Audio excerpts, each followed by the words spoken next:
वाढतं प्रदूषण, हवामान बदल आणि घट्ट वनक्षेत्र यामुळे पर्यावरण संवर्धनाची गरज अधिक तीव्र झाली आहे. हेच महत्त्व लक्षात घेऊन वैयक्तिक स्तरावर तसंच सामाजिक संस्था पुढाकार घेऊन विविध उपक्रम राबवत असतात.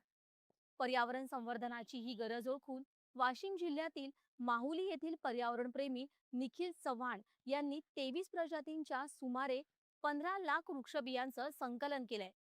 या बिया वनविभाग आणि शाळांना देऊन त्यापासून बीजगोळे तयार केले जात असून पावसाळ्यात मोठ्या प्रमाणावर वृक्षारोपण करण्यात येणार आहे. पर्यावरण संवर्धनासाठी हरित वाशिमचा हा उपक्रम अनेकांसाठी प्रेरणादायी ठरत आहे. उन्हाळ्यात झाडांवरून पडणाऱ्या आणि बऱ्याचदा वाया जाणाऱ्या बियांचं संकलन करून त्यांचा पर्यावरण संवर्धनासाठी उपयोग करण्याचं काम निखिल चव्हाण गेली अनेक वर्ष करत आहेत. यंदा त्यांनी कडुनिंब, बेहडा, अर्जुन, बहावा, शिरस, पांगरा, चिंच यांसारख्या 23 प्रजातींच्या सुमारे 15 लाख वृक्षबियांचं संकलन केलं आहे. आपण बघतो की वाढत्या तापमानामुळे निसर्गाची भरपूर अशी हानी झालेली आहे आणि अपार झालेलं वृक्षतोड त्यामुळं निसर्गाला भरपूर अशी हानी या ठिकाणी झालेली आहे.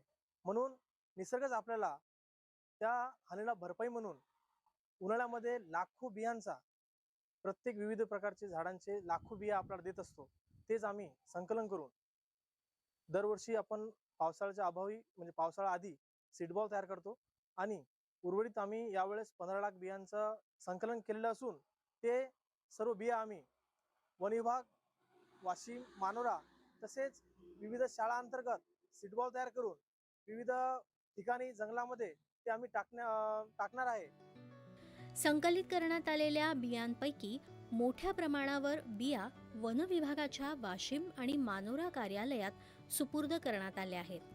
दवाखाने व सार्वजनिक ठिकाणी या ठिकाणी विविध प्रजातीचे सीडबॉल्स व बिया देऊन ते चांगल्या प्रकारचं वृक्षारोपण केलेलं आहे. तर एक भविष्यात आपली सुद्धा एक नैतिक जबाबदारी आहे की जसे की आपण पाहतो की सध्या एक आंब्याचं सीझन आहे, त्यामध्ये आपण आंब्याच्या कोळीमध्ये ते जमा करून सुद्धा एक आपली नैतिक जबाबदारी म्हणून आपण सुद्धा झाडे लावावी व आपण पर्यावरण संवर्धन करावं. बियांचं संकलन करण्याबरोबरच त्यांनी सीड बॉल अर्थात बीजगोळा संकल्पना ग्रामीण भागात पोहोचवण्याचं कार्य हाती घेतलं आहे. शाळा महाविद्यालयांमध्ये विद्यार्थ्यांना बीजगोळे तयार करण्याचं प्रशिक्षण आणि प्रात्यक्षिक दिलं जातं आणि आता तयार केलेले ते बीजगोळे विविध ठिकाणी फेकून नैसर्गिक पद्धतीनं वृक्ष संवर्धन करण्याचा त्यांचा मानस आहे. आज आमच्या शाळेत निखिल चव्हाण सर आले. त्यांनी आमच्या शाळेला त्यांनी उन्हाळ्यात बिया गोळा केलेल्या त्या आम्हाला भेट केल्या. त्यांनी आम्हाला सीड बॉल कसे बनवायचे हे शिकवले. आता ते सीड बॉल आम्ही पण पावसाळ्यात बनवेल आणि पहिला पाऊस पडला की त्याची लागवड सुरू करेल. वाढते तापमान, दुष्काळ आणि प्रदूषण यावर मात करण्यासाठी वृक्षारोपण अत्यंत महत्त्वाचे आहे. त्यामुळे आपण सर्वांनी किमान एक झाड लावून त्याचं संगोपन केले पाहिजे. वन विभागानं देखील निखिल यांच्या या कार्याचं कौतुक केलं आहे. या उपक्रमामुळे वृक्षारोपण मोहिमेला अधिक बळ मिळणार आहे. पर्यावरण संरक्षणासाठी वैयक्तिक पातळीवर केलेले प्रयत्न सुद्धा मोठा बदल घडवू शकतात हे निखिल यांनी त्यांच्या कार्यातून दाखवून दिलं आहे.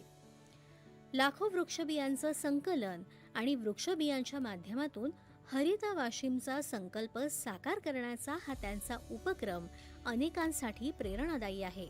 दूरदर्शन बातम्यांसाठी रामदास धनगर, वाशिम.